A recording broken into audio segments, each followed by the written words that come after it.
გავრცელებული დაავადებების მოგვარების გზები, ბოლოდროინდელი აქტუალური სამედიცინო თემები, დარგის პროფესიონალების და ექსპერტების პრაქტიკული რჩევები. ეთერშია გადაცემა თეთრი ხალათი. მოგესალმებით, დღეს პარასკევია, საღამოს 6 საათი, რადიო აფხაზეთის ხმის ეთერშია გადაცემა თეთრი ხალათი. მე კი მისი წამყვანი მარიამ ჯოჯუა ვარ. ჩვენი დღევანდელი სტუმარია ჯოენის საუნივერსიტეტო ჰოსპიტალის ექიმი-კარდიოლოგი, ამბულატორიის სამსახურის უფროსი ანი გონჯილაშვილი. მოგესალმებით, ქალბატონო ანი, დიდი მადლობა მობრძანებისთვის. მოგესალმებით, მარიამ, დიდი მადლობა ჩემი მოწვევისთვის. მოდი დავიწყოთ საუბარი იმით, თუ რას წარმოადგენს სტენოკარდია. სტენოკარდია ეს არის გულის იშემეული დაავადების ერთ-ერთი ფორმა, რომლის დროსაც დარღვეული არის ბალანსი გულის მიერ მოთხოვნილ ჟანგბადსა და საკვებ ნივთიერებას შორის და მიწოდებას შორის.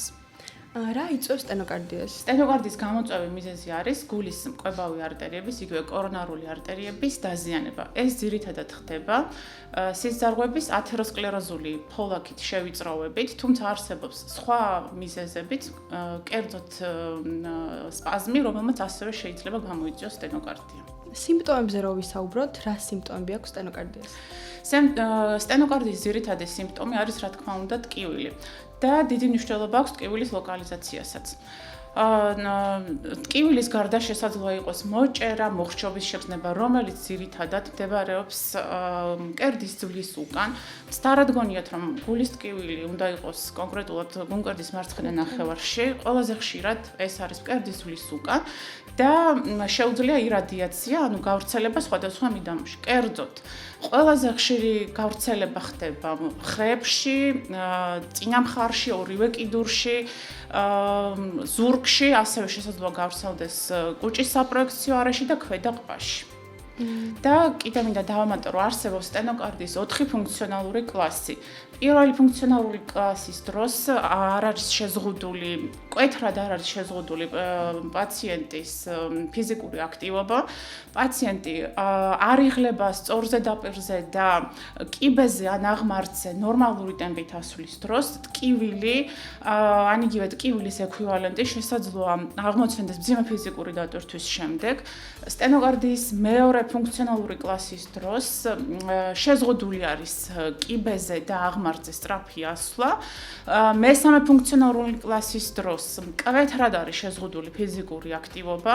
პაციენტი აღნიშნავს სტენოკარდიული ხასიათის ჩივილებს პირველი სართულის ასვლის შემდეგაც კი, ხოლო მეოთხე, ანუ მძიმე ფუნქციონალური კლასის დროს პაციენტს პრაქტიკულად უჭირს მინიმალური გადაადგილება ბინის პირობებშიც კი. მინიმალური ტკივილი შესაძლოა აღმოცენდეს საწულში გადატრიალების დროსაც. გარდა ამისა, მინდა დავამატო, რომ ტიპიური სტენოკარდიული ტკივილის გარდა, რაც აღწერე უკვე ზემოთ, შესაძლოა იყოს ატიპიური გამოხატულებაც. მაგალითად, პაციენტებში, განსაკუთრებით ჩაქრიანი დიაბეტით, შეიძლება საერთოდ არ გამოვლინდეს ტკივილი და პაციენტმა აღწეროს მხოლოდ ქოშინი და დაღლა, რაც ასეთ პაციენტებში შესაძლოა იყოს სტენოკარდიის ექვივალენტიც კი. როგორ ხდება დიაგნოზის დასმა? დიაგნოზის დასმა პირველ რიგში ხდება პაციენტის ანამნეზით. შემდეგ ხდება შესაბამისი რისკ სკორების შედგენა, თუ რამდენად პაციენტი რომელი რისკის ჯგუფშია, ანუ გულის სისხლძარღვების დაავადების დაბალი რისკ ჯგუფშია, საშუალო რისკ ჯგუფშია თუ მაღალ რისკ ჯგუფშია. მიკუთვნება ხდება იმის დამიხედვით, თუ რა სქესის არის პაციენტი, ასაკის და რა ჩივილებს გვიყვება პაციენტი ფიზიკური აქტივობის, ან თუნდაც მაგალითად სიცივეში გასვლის დროსაც ჩავამატებ. რამაც შეიძლება გამოიწვიოს სტენოკარდიული ჩივილი. ასეთ შემთხვევაში პაციენტებს ვანაწილებთ იმის დამიხედვით, თუ კვლევის რომელ მეთოდს ჩაუტარებთ. რა თქმა უნდა, ყველა პაციენტს უტარდება არაინვაზიური კვლევის მეთოდი, როგორც არის ელექტროკარდიოგრაფია და ეხოკარდიოგრაფია, ასევე დატვირთვის სტრეს ტესტი, რომელიც შეიძლება იყოს ტრედმილზე და შეიძლება იყოს ველოერგომეტრიაზე. არსებობს ასევე მედიკამენტოზური დატვირთვის სტრეს ტესტი, განსაკუთრებით იმ პაციენტებში, რომლებსაც არ შეუძლიათ სხვადასხვა რიგი დაავადებების გამო ფიზიკური აქტივობა, მაგალითად აქვს ძვალსახსროვანი პრობლემები არის, ან არის ძალიან დაუძლურებული პაციენტი და უჭირს სიარული და ვერ დავაყენებ შესაბამისად ტრედმილზე. ასეთ პაციენტებს რა უტარებთ ხოლმე მედიკამენტურ სტრეს ტესტს, რომლის დროსაც ვაჩქარებთ გულისცემას და ხელოვნურად მედიკამენტურად ვიწვევთ ვადიაგნოსტირებთ გულის სიშემეურ დაავადებას. თუმცა ეს რა თქმა უნდა არ არის პირდაპირი კვლევის მეთოდი გულის სისხლძარღვების, რადგან ჩვენ ირიბად ვაფასებთ სისხლძარღვების შევიწროვებას და შესაძლოა რაღაცა პროცენტში სენსიტიურობა და სპეციფიურობა არ იყოს მაღალი და ასე ვთქვათ არ გამომჟღავნდეს ის ისემია და შეცდომაში შეგვიყვანოს, ამიტომ არსებობს ინვაზიური კვლევის მეთოდები და სწორედ მაღალი კორონარული რისკის პაციენტებს უკეთებთ კორონაროგრაფიულ კვლევას, რომელიც შესაძლოა იყოს ტომოგრაფიით და შესაძლოა იყოს ინვაზიური. კერძოდ, ინვაზიური კორონაროგრაფია წარმოადგენს კვლევის ოქროს სტანდარტს, რომლის დროსაც 100%-იანი სიზუსტით ხდება გულის სისხლძარღვების შევიწროვების ხარისხის და ლოკალიზაციის დადგენა. დიახ. ხშირად ეშლებათ ხოლმე ერთმანეთისგან სტენოკარდია და მიოკარდიუმის ინფარქტი. ამ შემთხვევაში როგორ შეგვიძლია განვასხვაოთ ერთმანეთისგან ისინი?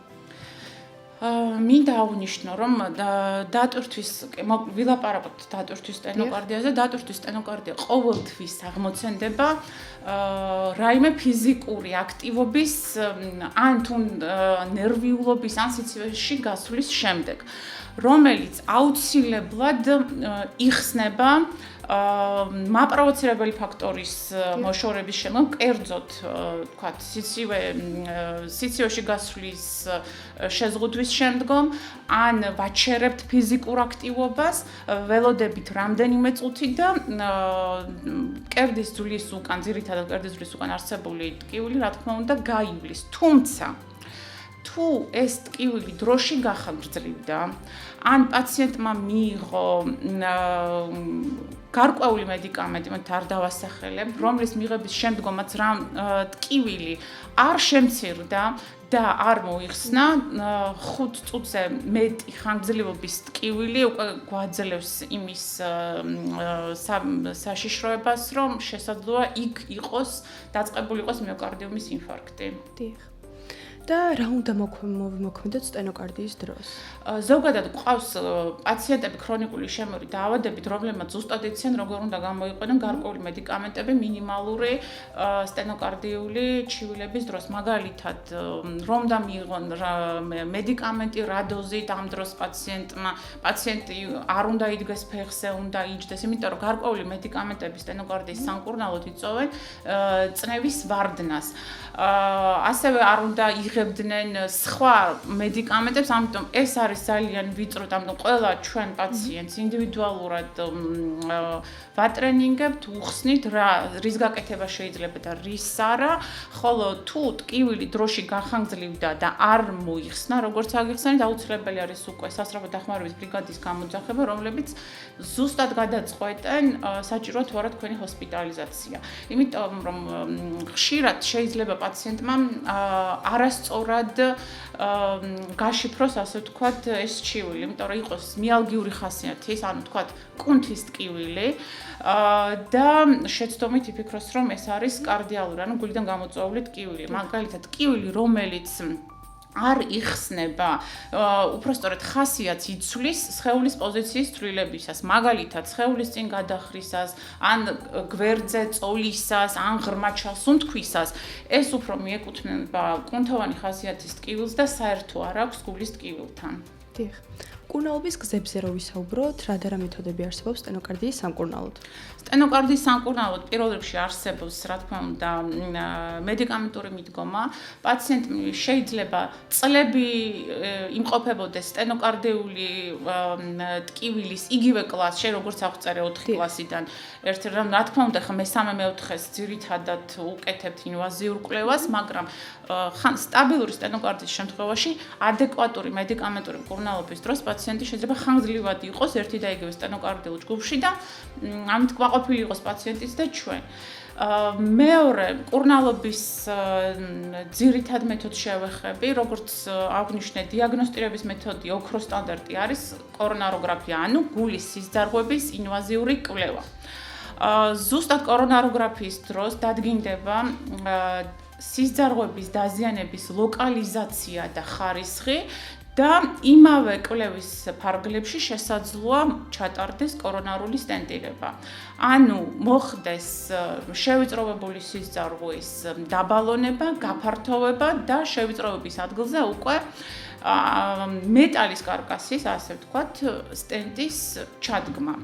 თუმცა ეს იმ შემთხვევაში, როდესაც არ არის გამოხატული მრავლობითი დაზიანება. ასევე მნიშვნელობა აქვს არა მარტო დაზიანების ხარისხს, ანუ პროცენტობას, თუ რა პროცენტი დავიწროვებს ათეროსკლეროზული ფოლადის სისწარღვის დიამეტრს, არამედ თუ სად მდებარეობს ეს ათეროსკლეროზული ფოლადი. კერძოდ, აი განტოტების ადგილებში, სისწარღების განტოტების ადგილებში ყველაზე მაღალი რისკია სტენტირების დროს გართულების ან თრომბოზის, ამიტომ ასე ვთქვათ, დგება კონსილიუმი ინტერვენციონის ექიმსა და კარდიოქირურგს შორის.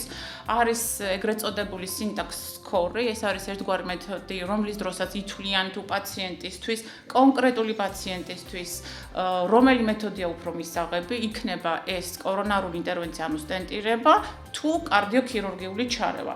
იმიტომ რომ არის რიგი დაავადებები, რომლის დროსაც დაზიანების მრავლობითი დაზიანების გარდა არის რიგი დაავადებები, რომლის დროსაც ჯობია რომ ჩატარდეს კარდიოქირურგიული ჩარევა. მაგალითად, იგივე შაქრიანი დიაბეტის დროს, თირკმლის ქრონიკული დაავადებების დროს და ასე შემდეგ. ძირითადად რა ასაკის პაციენტებში გვხვდება სტენოკარდია?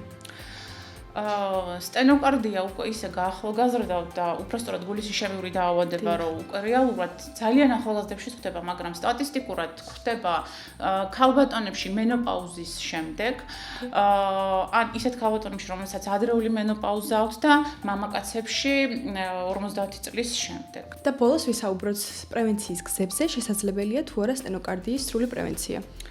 სრული პრევენცია რა მოგახსენოთ, მაგრამ პრევენცია ნამდვილად არის შესაძლებელი. არის მოდიფიცირებადი და არამოდიფიცირებადი ფაქტორები. არამოდიფიცირებად ფაქტორს, ანუ ისეთ ფაქტორს, რასაც ჩვენ ვერ შევცვლით. ეს არის ასაკი, ეს არის სქესი, მამრობითი სქესი ყოველთვის მაღალი რისკის პაციენტია. ვერ შევცვლით გენეტიკას, ვერ შევცვლით ეთნიკურ მიკუთვნებას, ხოლო მოდიფიცირებად ფაქტორებს მიეკუთვნება, მაგალითად, შეგვიძლია ფიზიკური აქტივობა გავზარდოთ, წონა შევამციროთ, რა თქმა უნდა, სიგარეტის მოწევის შეწყვეტა, ნაკრძალვა, ალკოჰოლის მიღების შეზღუდვა და ასე შემდეგ. დიდი მადლობა ქალბატონო ანი, ამით ჩვენი გადაცემა დასრულებულია. შევხვდებით შემდეგ პარასკევს საღამოს 6 საათზე. გავრცელებული დაავადებების მოგვარების გზები. ბოლო დროინდელი აქტუალური სამედიცინო თემები. დარგის პროფესიონალების და ექსპერტების პრაქტიკული რჩევები. ეთერშია გადაცემა თეთრი ხალათი.